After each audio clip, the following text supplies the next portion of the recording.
Nos preocupa, como seguramente a ustedes, todo lo que tiene que ver con la seguridad en las campañas, sobre todo los focos rojos que se han estado registrando en varios estados de la República, que se han marcado por la violencia. De hecho, la organización civil Data Cívica y el programa para el estudio de la violencia del CIDE han elaborado, fíjense, un estudio y un informe muy interesante desde el 2018 que se llama Votar entre balas. Y pues este informe básicamente registra hechos de violencia criminal, electoral, en todo lo que tiene que ver con el ámbito político, contra partidos, contra políticos, contra gobiernos incluso. Y justo esta mañana, y le agradezco enormemente que nos acompañe vía telefónica, nos enlazamos con Mónica Meltis. Ella es directora ejecutiva de Data Cívica. Mónica, muy buenos días y gracias por acompañarnos. Hola, ¿qué tal? Buenos días. Muchas gracias por la invitación. Oye, pues cuéntanos un poco, quisimos abordar este tema con ustedes porque claro, nos preocupa y pues un poquito en perspectiva lo que veremos en el 2024. ¿Cuáles serían ustedes, de acuerdo con este estudio, los principales focos rojos que encuentran en nuestro país?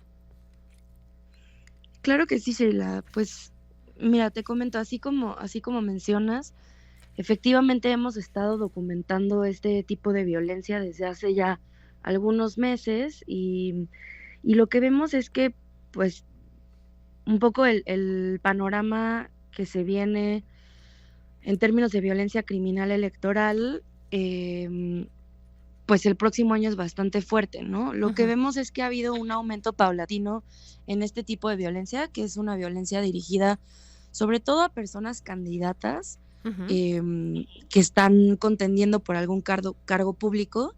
Y nosotros, bueno, lo que hemos investigado a partir también del trabajo de, justo ya como lo mencionabas, de colegas del CIDE, de México Evalúa, con algunas periodistas, es que hay momentos previos a las elecciones y durante las elecciones en donde el crimen organizado busca influir Ujú. en los resultados electorales, ¿no? Y lo busca influenciar a partir de diferentes estrategias.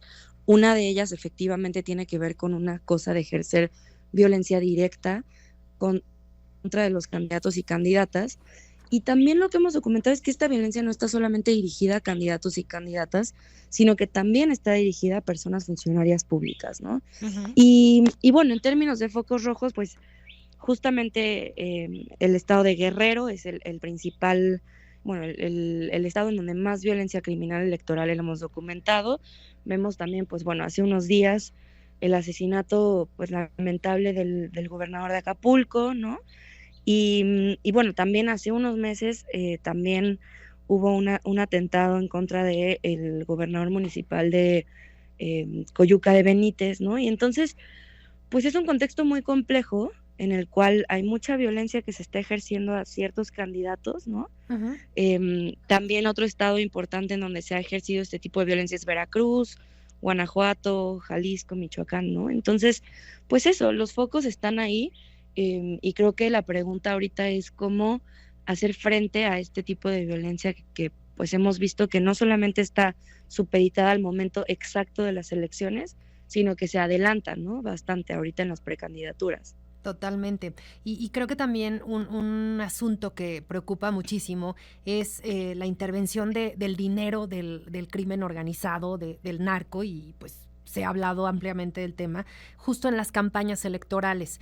Creo que este rubro es importante mencionarlo porque también hay que decir que hay una crisis de seguridad en varios municipios, sobre todo. En muchos estados de la República, ya mencionabas Guerrero, Veracruz, digo Guanajuato, Oaxaca, Ujú. es decir, hay muchos municipios que también pues han sido presa muy fácil de la delincuencia, pues por la falta de una estrategia clara en materia de seguridad, porque los gobiernos municipales y las policías locales pues han sido rebasadas, no por el crimen organizado, lamentablemente. Y pues esto, no sé si coincidas, abre la puerta para que pues el dinero del narco llegue a las campañas. Pues mira, lo que a nosotros nos queda muy claro a partir de esta documentación, aunque les platico que ha estado muy dirigida a entender no solamente asesinatos, sino también, por ejemplo, desaparición, Ujú. atentados en términos generales, ¿no? Amenazas. em, sí vemos que esta no es la única forma en la que grupos criminales buscan influenciar el momento de las elecciones, ¿no?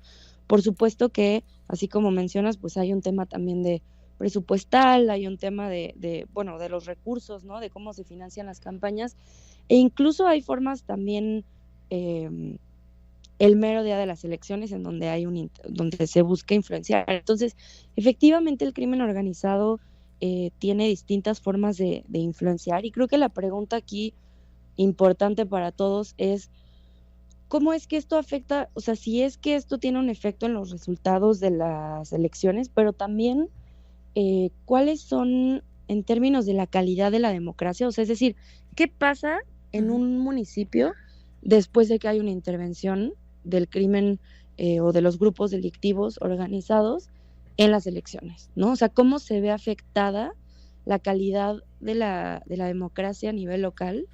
Y pues bueno, por supuesto que cuando haces digamos, una foto del panorama más allá de la violencia criminal electoral, pues vemos que en esos municipios ha habido mucha violencia, por ejemplo, dirigida a funcionarios públicos que son de seguridad, ¿no? Sí. Policías, pero también secretarios de seguridad a nivel municipal Ujú. han sido también, pues, objeto de este tipo de violencias.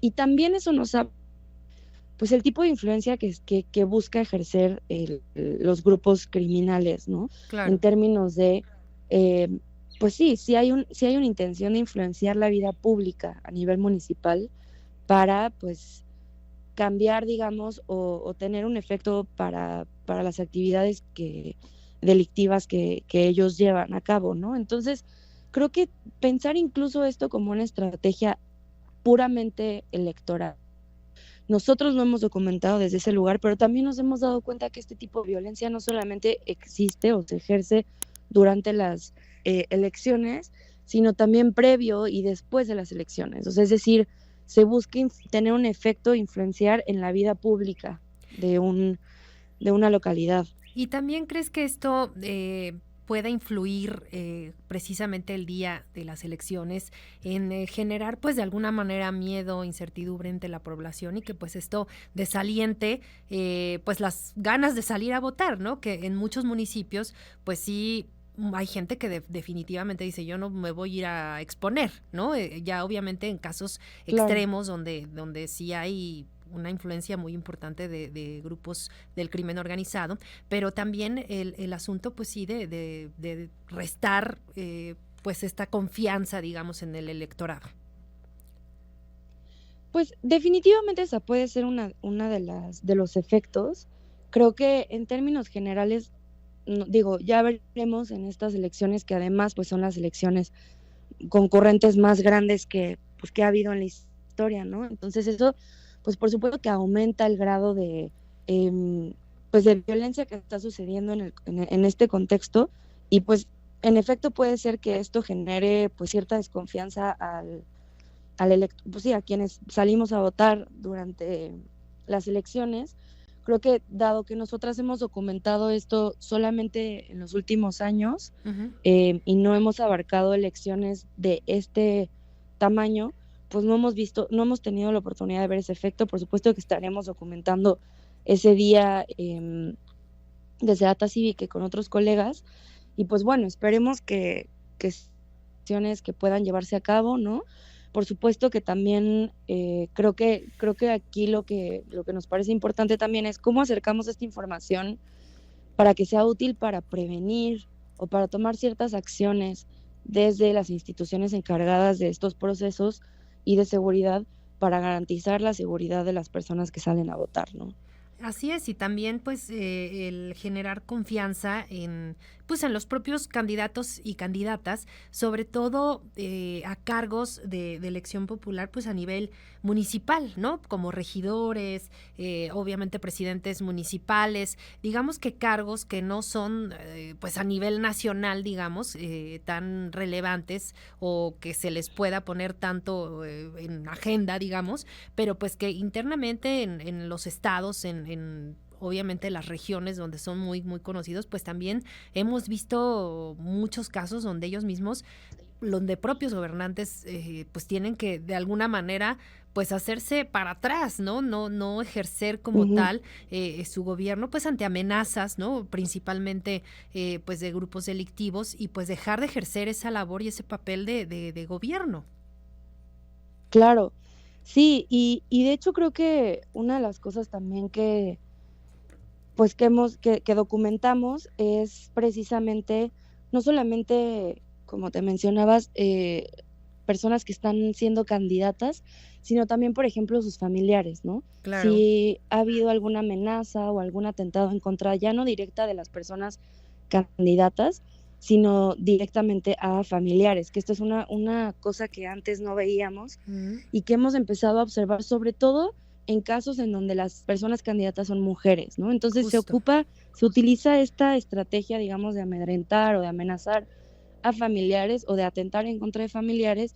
Y pues bueno, esto tiene un efecto también en términos de justamente, como decías, pues candidatas, candidatos que de plano se bajan mejor de la contienda, porque no hay forma de garantizar que su seguridad, ¿no? Y esto creo que nos conecta también a algo que es importantísimo, no solamente en el contexto electoral, sino en general en el país, como eh, hemos visto muchos atentados en contra de funcionarios de la seguridad pública a nivel Ujú. municipal y local sobre todo. Y pues esto por supuesto tiene un impacto en no solamente en el personal de seguridad, sino en la estructura de gobierno completa a nivel municipal, pero también en eso que mencionábamos, ¿no? O sea, cómo se va a garantizar la seguridad no solamente de quienes están contendiendo por un cargo, sino de quienes van a salir a votar.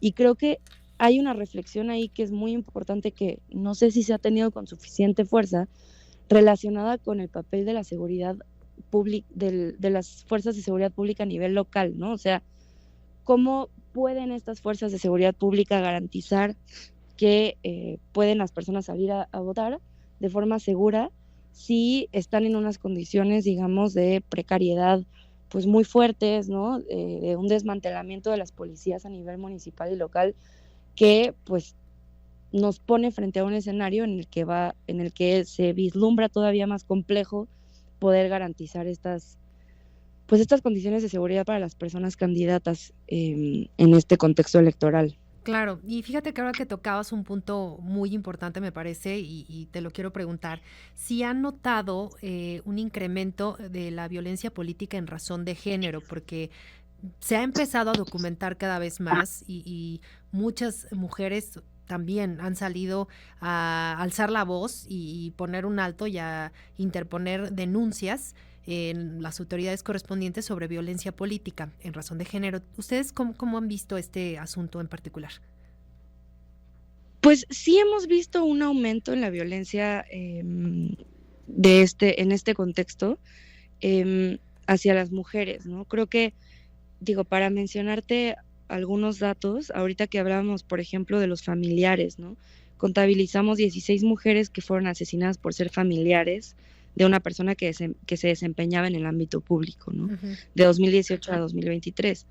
Y pues bueno, llevamos un registro de las mujeres que han sido víctimas de homicidio en razón política por parte de los grupos de crímenes organizados en México, que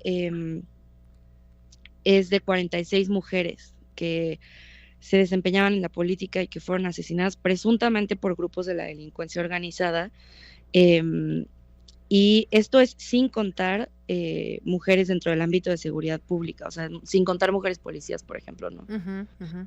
Y entonces, pues sí, sí, efectivamente vemos un aumento. Creemos que, bueno, cada vez más mujeres están eh, contendiendo en estos, Ay, se nos y está pues perdiendo un en poquito. parte, bueno, Ya está. Es que se nos cortó un segundito, pero ya te retomamos. ay, disculpen. No, dime. Pues justamente eso, ¿no? O sea, hay cada vez más mujeres contendiendo por los cargos y pues la violencia criminal electoral ha aumentado definitivamente.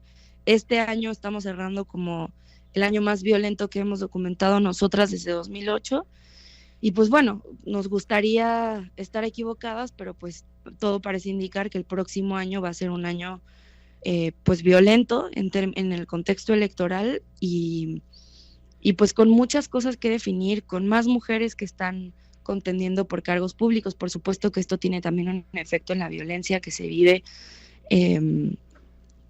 dirigida a las candidatas y a las funcionarias públicas, y pues bueno, vamos a seguir documentando. Esperemos que todo esto lo pueden encontrar en la página votarentrebalas.datacivica.org o en nuestras redes sociales, y ahí tenemos un boletín mensual, justamente el de este mes que acaba de terminar de noviembre.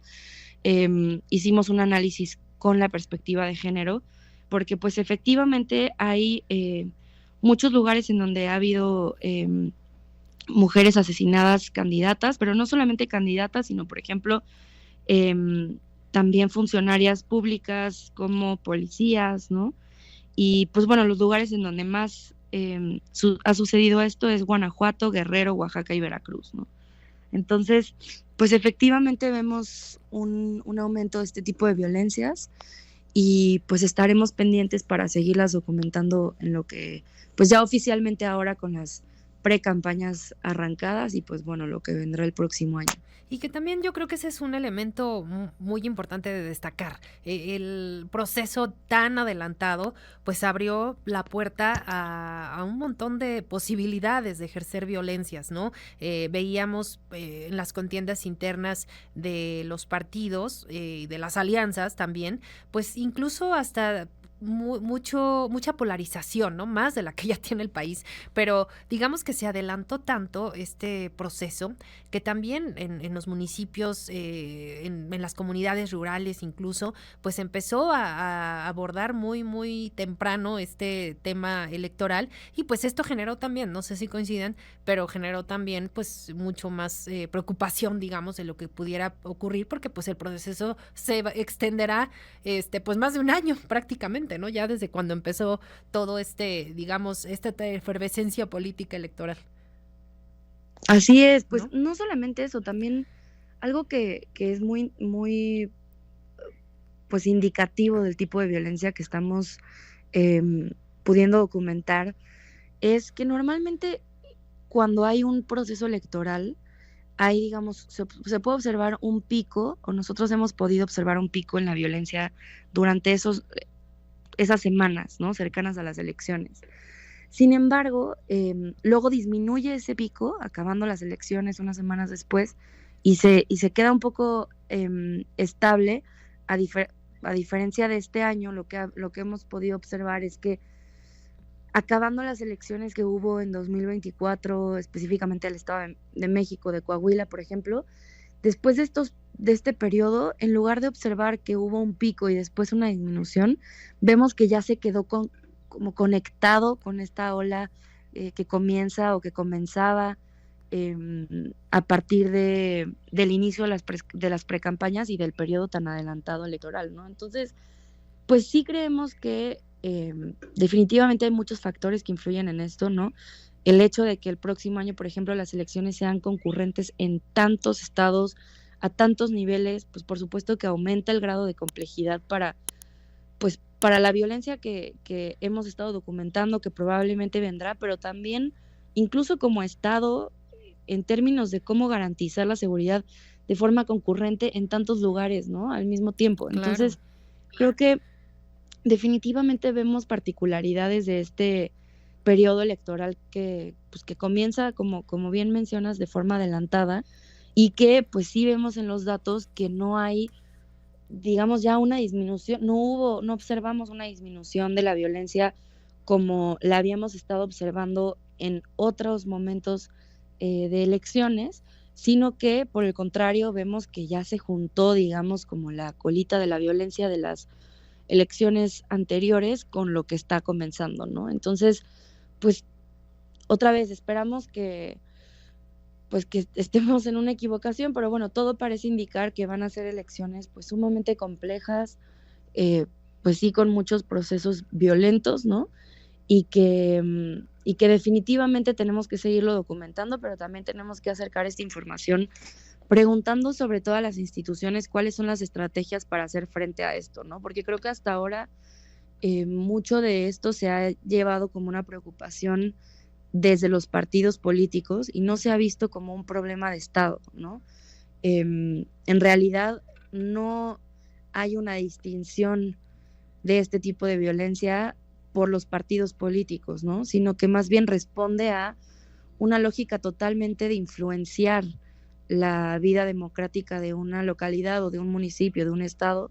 Ya veremos a nivel federal si observamos este tipo de atentados y pues efectivamente creemos que pues esto tiene que verse desde como una problemática de Estado y que incluso tiene un interés público y una relevancia pública particularmente importante, pues porque estamos hablando de los procesos democráticos en el país, ¿no? Entonces, pues eso, esperamos que el próximo año estaremos atentas a ver cómo se desenvuelve. Lo que les mencionaba al auditorio es que efectivamente lo que hemos visto es que pues ahora este año que estamos cerrando, a unos días de cerrarlo, se ha convertido ya en el año más violento al menos desde el 2018, que es desde cuando nosotras hemos estado documentando este tipo de violencia y pues parece ser que el próximo año va a ser pues más fuerte. Pues sí, sí, ahí está la preocupación del por qué quisimos abordar este tema con ustedes y pues seguir atentos a lo que ocurre el próximo año. Por lo pronto te agradezco enormemente pues estos datos, estas reflexiones. Mónica Meltis, directora ejecutiva de Data Cívica. Muchísimas gracias. Igualmente, muchas gracias. Que tengan buen día. Igualmente, muy buen día. Son las 7:30 de la mañana. Escuchen esto.